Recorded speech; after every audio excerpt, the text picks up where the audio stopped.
it's so difficult to find help. The internet is a terrifying landscape informationally. Like Huh. I always, when people ask about this, like I always say, like, think about all the health problems you've had in your life that you got over.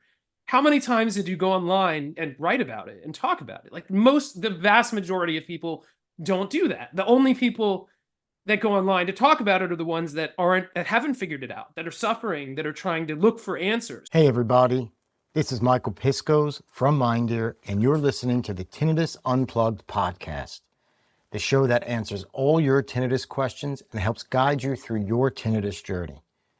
Tune in regularly to listen to a variety of world-renowned tinnitus experts share valuable tinnitus management tips and information to help you manage your tinnitus. To learn more, visit us at www.mindear.com. Welcome, everybody, to another episode of the Mindear podcast, Tinnitus Unplugged, where you can find out everything you want to know about tinnitus, whether it be about tinnitus management, tinnitus technology, and other tinnitus solutions that are available. So thank you for joining us again. I'm really excited to introduce our speaker for this episode, Glenn Schweitzer. Glenn is an entrepreneur. He's a health coach. He's a blogger, as well as the author of two best-selling books, one called Rewiring Tinnitus, How I Finally Found Relief from the Ringing in My Ears, as well as another one called Mind Over Meniere's, How I Conquered Meniere's Disease and Learned to Thrive. And we're going to talk a little bit about those books more later on with Glenn. Glenn is passionate about helping others who suffer from tinnitus and has worked with over 1,000 patients one-on-one from all over the world over the last 8 years, helping sufferers to habituate to their tinnitus and find lasting relief from that annoying ringing in their ears. He's also a columnist for healthyhearing.com and continues to do great work raising awareness for tinnitus, Meniere's disease, vestibular disorders, and spreading his message of hope in those in need. So welcome, Glenn. We're really excited to have you here today to share your story. Thank you so much for having me here today, Michael. It's a pleasure to be here, and I've been looking forward to this chat for a while. Great. Glenn, why don't you tell our listeners a little bit about yourself? And I know you have a personal story in all of this. Why don't you share a Yeah. little bit about that with our audience? I'd be happy to. Yeah, sure. So I'm a tinnitus patient and a Meniere's disease patient myself. I've had tinnitus really for as long as I can remember. I can't remember a time without it. But when I was very young, it was just this very quiet, high-pitched sound that I could hear only when it was silent. And I thought everybody could hear that sound when it was silent. I didn't know it wasn't normal until I was probably in my teens. And anytime I would go to a party or a concert or sort of a loud event, I was always very susceptible to those environments. Like I would always have like a really intense feeling of fullness and temporary hearing loss. And it would always, the ringing would always get very loud, but it would always go away. So it never bothered me. It was never something that I was really worried about, even though I'm sure there were some sleepless nights along the way after concerts and things like that later in my teens. Really, it wasn't a problem until I was 24 years old when I was diagnosed with Meniere's disease, which for those that don't know, it's a vestibular disorder, an inner ear disorder characterized by having four primary symptoms. So there's like this rotational vertigo where the room is spinning and it just completely incapacitates you. Often there's like an ongoing dizziness and disequilibrium as well in between these episodes where you have the vertigo. There's intense pressure and fullness in the ear, fluctuating and ultimately progressive hearing loss and very loud tinnitus. And when I was diagnosed with Meniere's, it was like this 6-month period where I was just starting to have more and more of these symptoms. I didn't really know what was going on or why. I was very much in denial at the time. Like I just kept thinking I was getting food poisoning because I would have episodes following like really heavy Interesting. sodium heavy meals at steakhouses or restaurants. And I just, I don't know. I just assumed I would always feel better eventually. So I just Right. assumed, okay, well, something's going on with me, but How long would I don't know those what. episodes typically last? Yeah, usually like anywhere from like 30 minutes to an hour and a half, like when I would get probably like 45 minutes to an hour on average. But it all sort of came to a head. I had a really nasty vertigo attack one night. I was finishing up college at the time. I had taken time off and I went back to school and I was at my girlfriend's house after class, and who's not my wife, Megan, and we were eating. It was like I was not that healthy at the time. Just I think we were eating like a cheeseburger from Wendy's or something like that. And I remember I stood up to throw the trash away, and I just fell back on the couch. Like the so much sodium in a meal like that, Yep. and sodium was a big trigger for me for a long time. And all of a sudden, like I'm having my tinnitus is louder than it's ever been. I'm dizzier and having more violent vertigo than I've ever had, and it just destroyed me. And I finally broke down. I sought help, had some really awful experiences initially with the first doctors and ENTs I came into contact with. Just to fast forward a bit, ultimately I found a great neurotologist, like ENT that specializes in hearing and balance disorders. And he kind of he painted a picture of a world where I might be okay. And I didn't even know and I didn't even know it was possible. Like I was in one of the deepest, darkest depressions of my life at the time of my diagnosis. My tinnitus was screaming in my ears all the time. Although at the time I was so dizzy and impaired by brain fog and fullness that it was, even though it was as loud as it had ever been, it really wasn't much of a problem at that point, in the sense Mm. that I was so much more panicked and worried about all That these other makes sense. symptoms. Yeah. But I found this incredible doctor. I started slowly figuring the puzzle out, figuring out how to increase my quality of life, how to manage my symptoms better. And it wasn't until I was doing really well with everything else, but the tinnitus wasn't improving, that the tinnitus became like my sole focus. And it Sure. really just started to get to me and became torture Sure. for a while. Yeah. But I ultimately figured out, just kind of stumbling onto just various techniques that I discovered and figured out to help myself habituate. I didn't know this word at the time. I just knew that I Hmm. had found something that helped me, these meditation techniques that I just had this idea to try in the middle of I was struggling so much to meditate during this time because the tinnitus, I'd lay down and I'd try to meditate and the tinnitus would just scream in my ears and I wouldn't be able to relax. I wouldn't be able to focus. But ultimately, I kind of figured out something that helped me. And ultimately, I went on, it just slowly got better from there. I didn't know why. I didn't know how. Those answers didn't come till much Hmm. later. I just found something that worked. And then years later, when I was writing Mind Over Meniere as my first book about what I had gone through and kind of sharing some of the strategies, I had put together just this one little blog post. And it was like 2 pages or 1 page in that first book about this meditation technique I discovered. And hey, go try this. This helped me. Maybe it'll help you. And I started getting email from people all over the world about this one blog post. And so when I wanted to write another book, I realized, okay, the universe is giving me a sign here. Clearly, people want to know more about this. I want to know more about this. And I went back to the drawing board and really gave myself an education on tinnitus and, learned all about habituation, the neurophysiological model of tinnitus, went deep into the research, tried to understand like what happened to me, how did I get better? What changed? And like, how can I kind of figure out how can other people utilize this? How do I make Yeah. this easier? Because what I did was somewhat difficult. And it all just grew slowly and organically from there. And here I am now, years later, and I have found myself in a full-time career as a health coach, working with people all over the world. It came together in a very strange way. I never envisioned this career for myself, but it's been incredibly rewarding and interesting. And I wouldn't have it any other way now. Yeah, that's great, and I appreciate you sharing that story. I know that's very, Yeah, very my pleasure. intimate, personal story to share with the audience. Um, we're going to get to the books in a second. I think you did a great Sure. job of kind of laying the foundation as to what inspired you, your personal story Yes. to write the books, and we'll get into those in just a bit. But to back up, something I thought was interesting when you had said when you finally decided to take action. And although your first couple of experiences with those doctors weren't the best, what would you recommend to people who were in that position looking to take that first step? Where do they go? What do they look for? Obviously, they need to be mindful of which doctor they choose to see based on your own Yeah. experience. What would you recommend for people in that situation?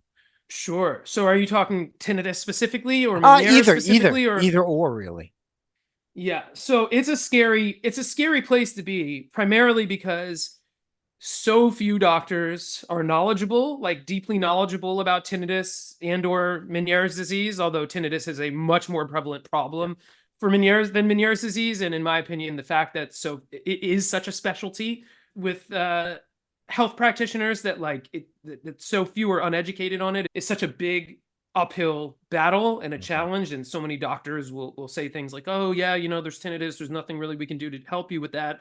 you just have to live with it, or you got to get used to it, which isn't true and is Right. extremely unhelpful and makes the problem worse.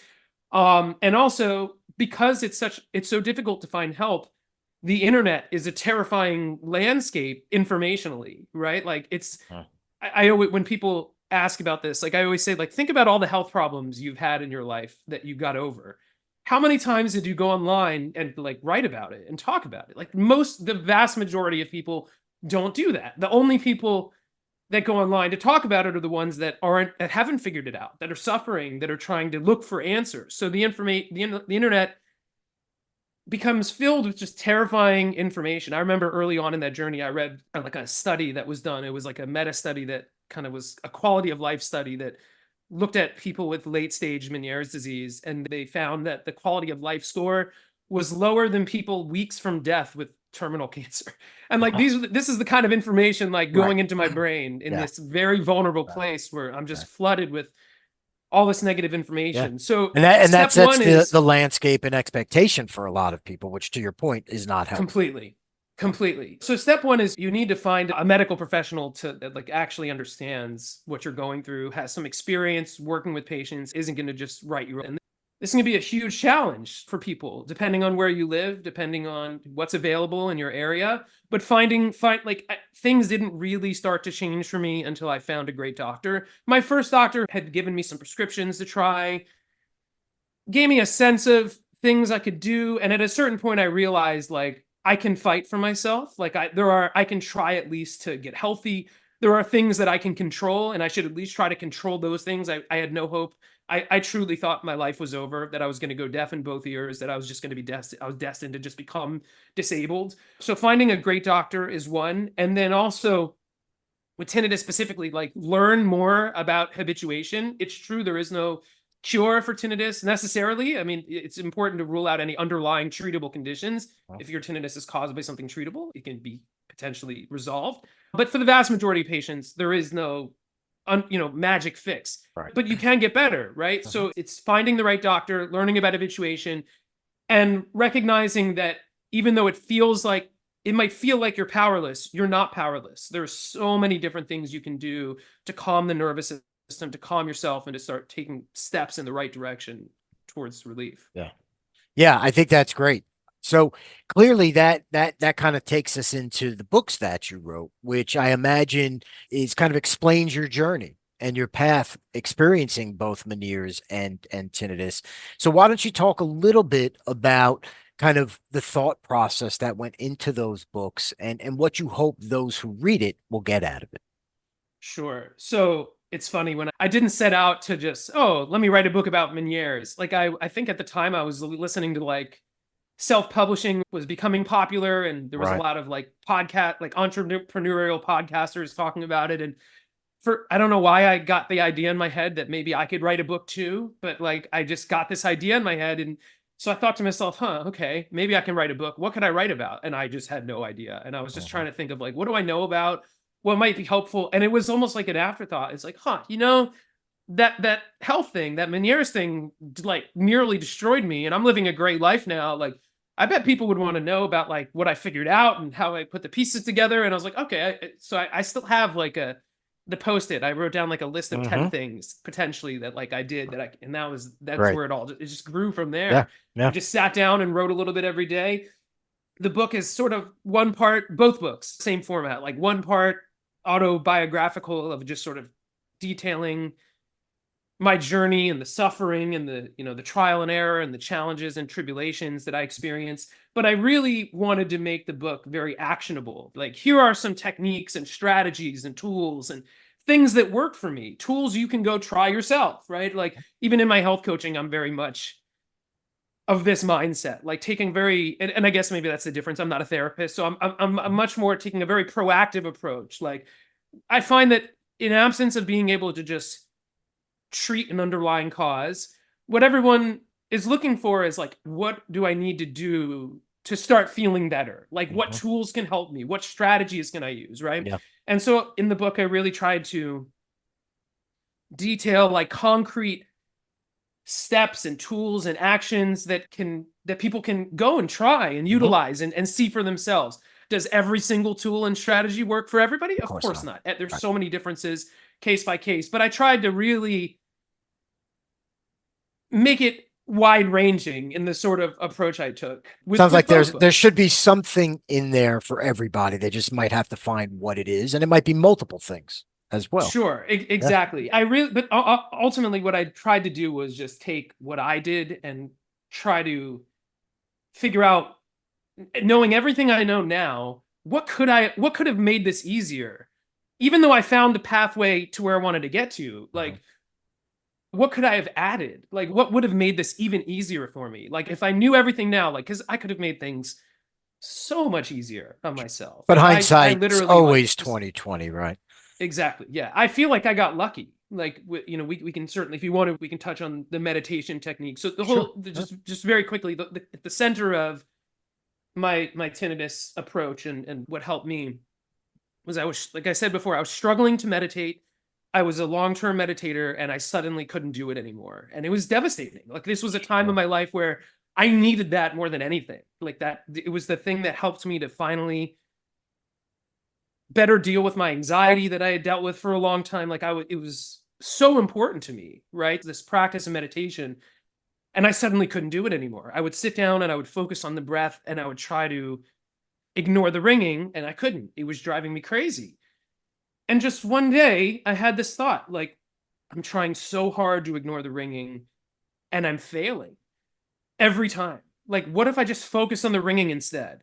And obviously, like, I knew a lot about meditation. This Hmm. is an idea in a lot of mindfulness. Like, you're bored, go into the boredom. You're Hmm. feeling pain, go Hmm. into the pain, right? Yep. So it wasn't like a completely original thought. Like, it came from Hmm. all this reading and learning I had done over the year. But at the time, it just seemed like this crazy idea. Like, focus on the sound that's torturing me. But I tried it, and two things happened right away. One is my mind wandered, just like everybody's mind wanders in Hmm. meditation. But this time it wandered away from the sound.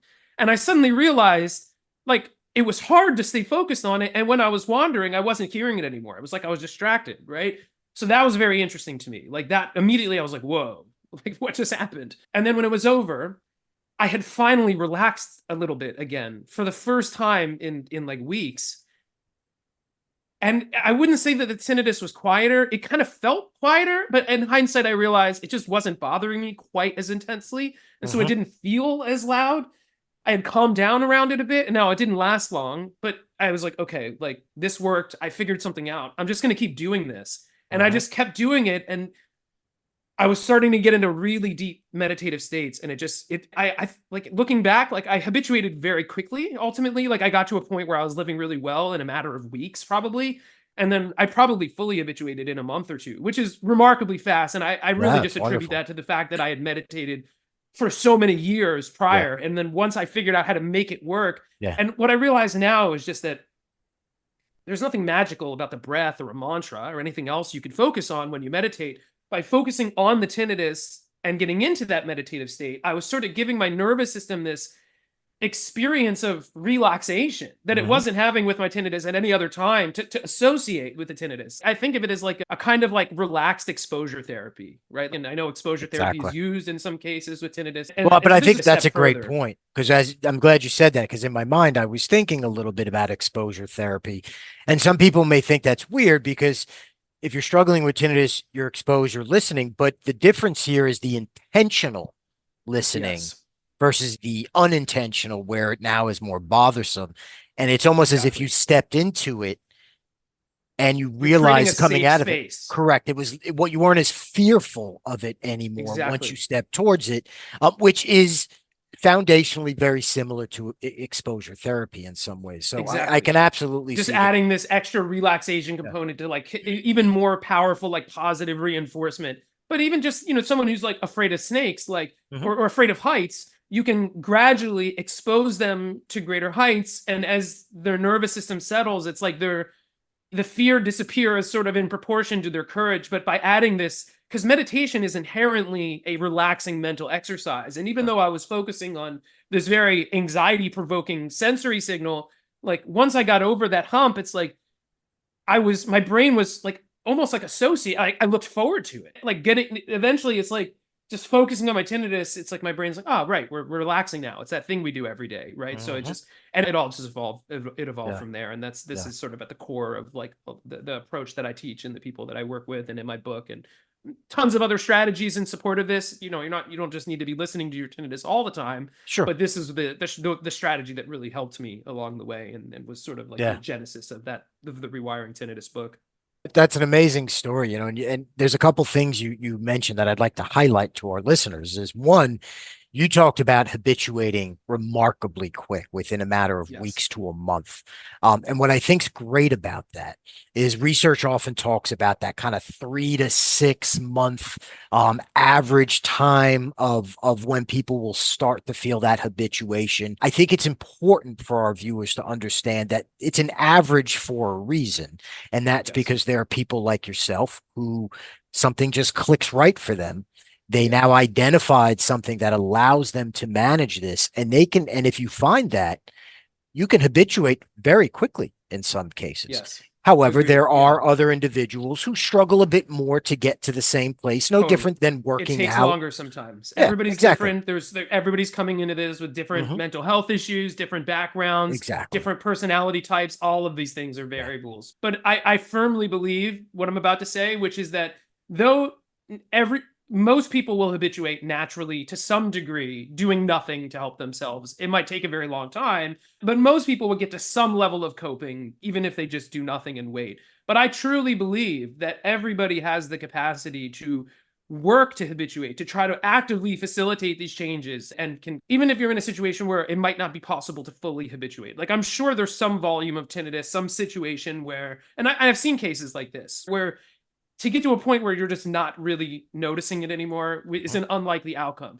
But even in the worst case scenario, you can still dramatically improve your quality of life through habituation. I always tell people, you don't need to get to full habituation to feel like you got your life back and you're in control again. Like, most people feel that somewhere in like the 70% habituated, right around there, like on average, where people get to this point of like, if it stopped here, I'd be happy. I think I'm okay. But knowing that there's room to grow even still, right? Yeah, So it's interesting to absolutely. point that out too. Yeah.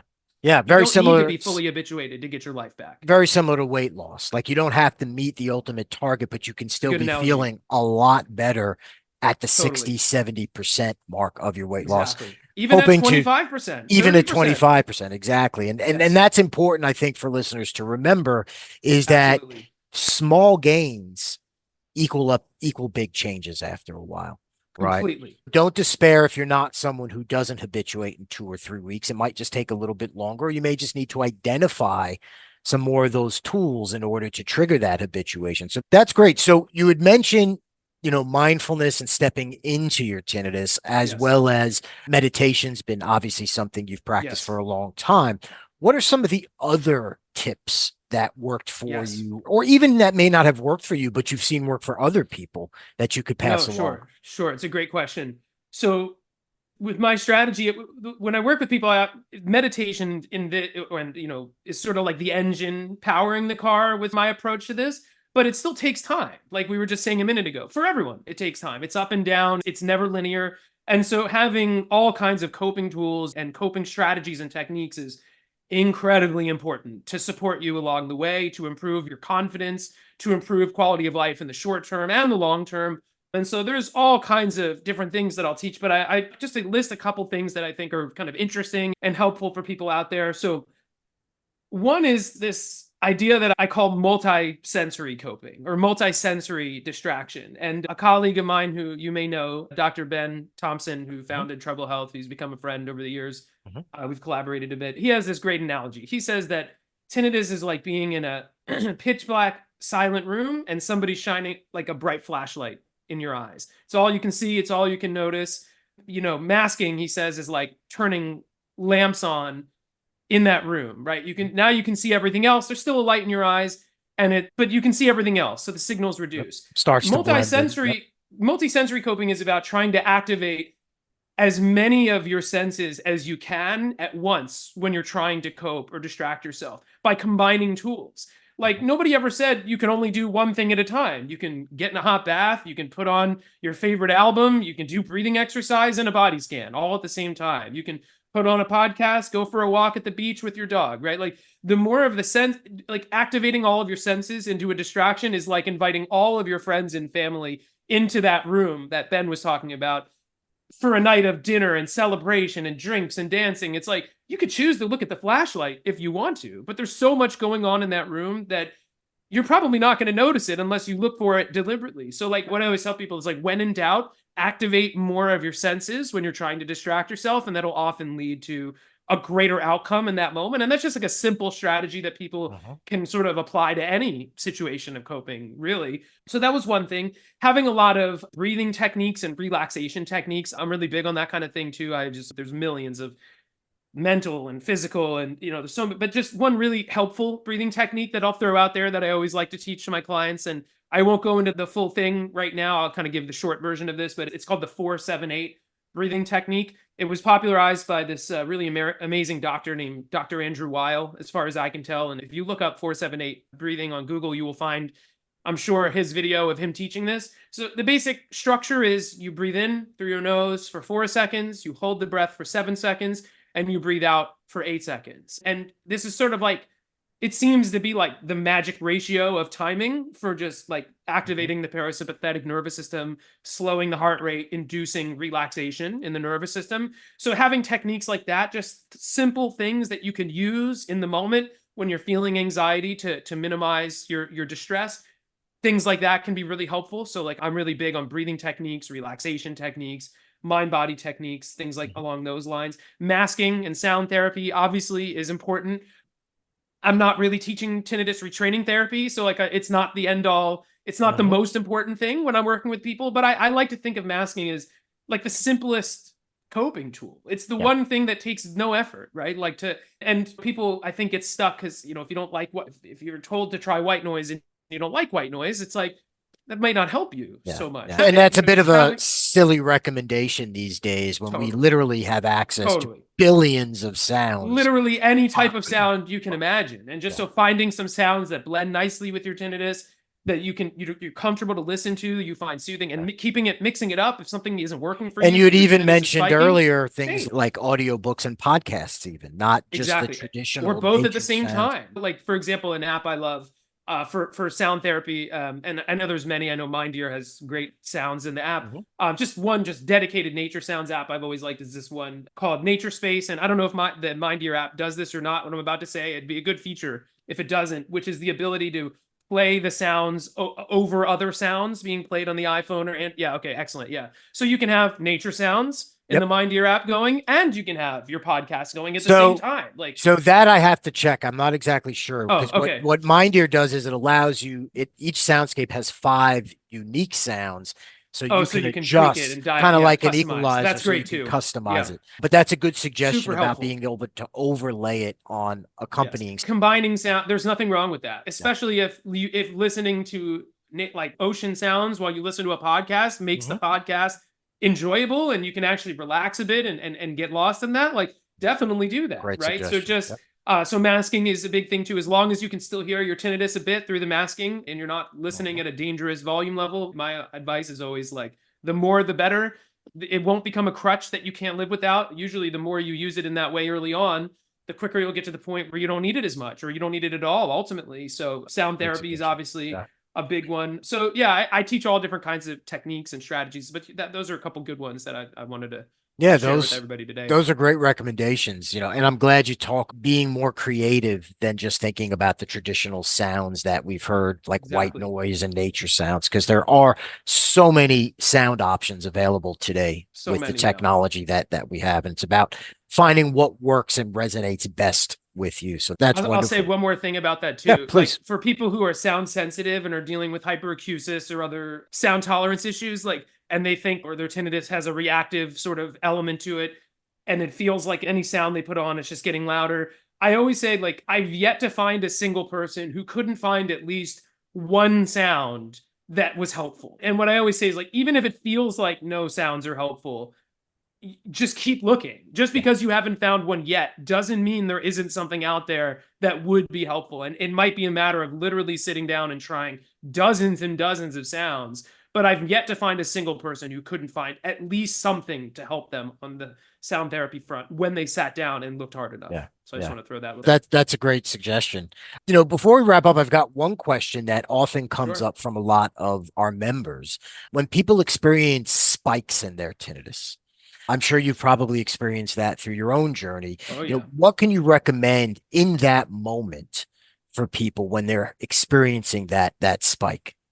There's two things to say. One is when you're having a spike, to me, there's an element of tinnitus that feels a lot like PTSD, where when it's like a spike can almost feel like a PTSD episode, where you might have had a great week and you just prior to the spike, and all that goes out the window. Like you're just thinking about all the other spikes. It feels like you just started right back at square one and you're miserable and suffering. And so when you're having a spike and your suffering increases, it's important to remember that like if you're, let's say you're at like a 2 or 3 out of 10 on the suffering scale, and then now you're in a spike and you're at a 10, it's unlikely that you will be able to bring that all the way back down to a 2 or 3, like while you were having the spike. Like even if you're coped in the most perfect way that we can imagine, you can probably get it to like a 5 or a 6. And the problem with that is people are still, it's going to be a lot more uncomfortable than where you were. You're going to feel like it's not working because it's a lot of work you have to do to even get that kind of improvement. So it's a difficult situation to be in, but it's also important to remember that spikes always end. Nobody's ever had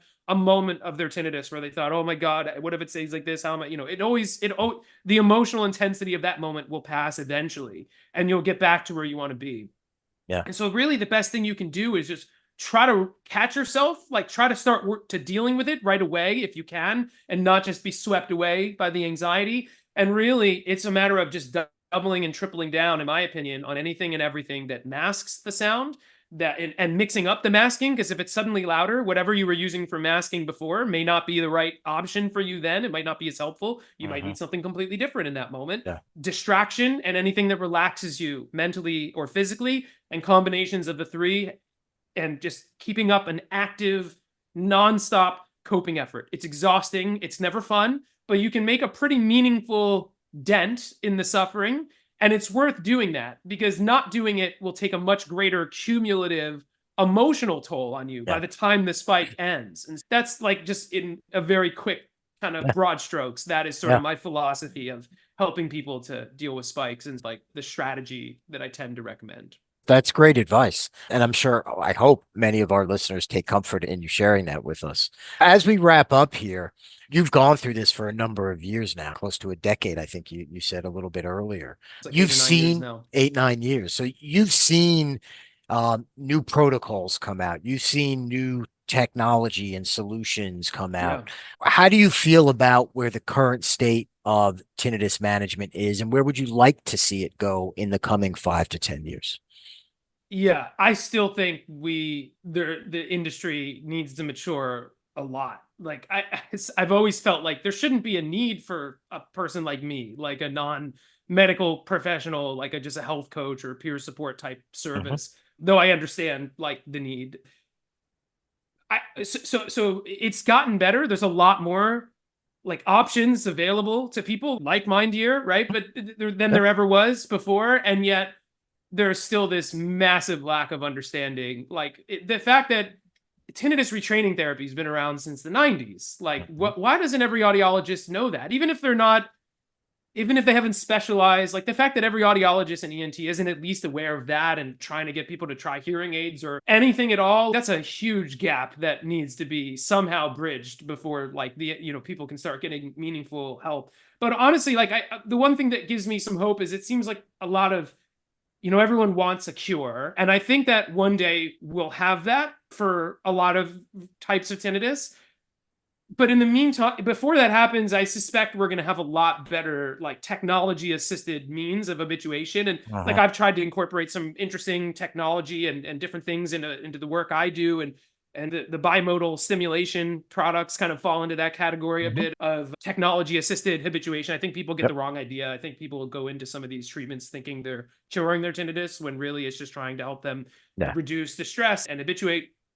So I think before we have a cure, we're going to have much better tech to help people habituate. I feel like that is the immediate path that like might actually lead somewhere interesting in the short term. Like I hope that they do the deeper research, get a better understanding of like where of tinnitus in the brain, and we can eventually solve this problem for real, like once and for all. But in the short term, I just want to see a better, a greater focus on especially amongst audiologists and ENTs and doctors. Like we Yeah. need more awareness about habituation and the different strategies to help people achieve habituation, Yeah. because that is the one thing that can give you relief, like right now, like that's accessible to everyone. Like what I always tell people is like, even with the promise of habituation, is not that your tinnitus will go away, but that you can fully restore your quality of life to pre-tinnitus levels, even if it stays loud and never goes away.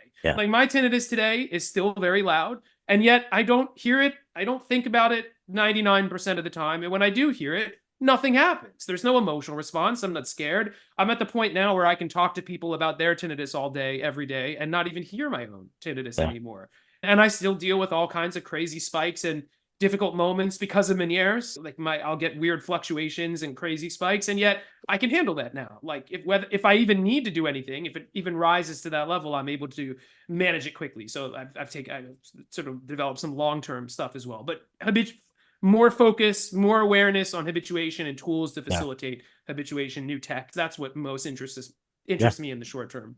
Yeah, very cool. And I agree with you that there's a shortage of adequate services out there for this population. But our hope Yep. with podcasts just like this and hearing stories from people just like you, hopefully this gets people stepping in the right. So, Glenn, I want to thank you. I know our audience is going to get a lot of valuable information out of this. So, I want to thank you again for joining the Mind Ear podcast. We hope to have you back soon. Sure. Yeah. My pleasure. It was great to be here. Everyone, feel free to check out my book. It's often free on Amazon. I make it free periodically. And if anyone's interested in working with me, you can learn more at rewiringtinnitus.com. Wonderful.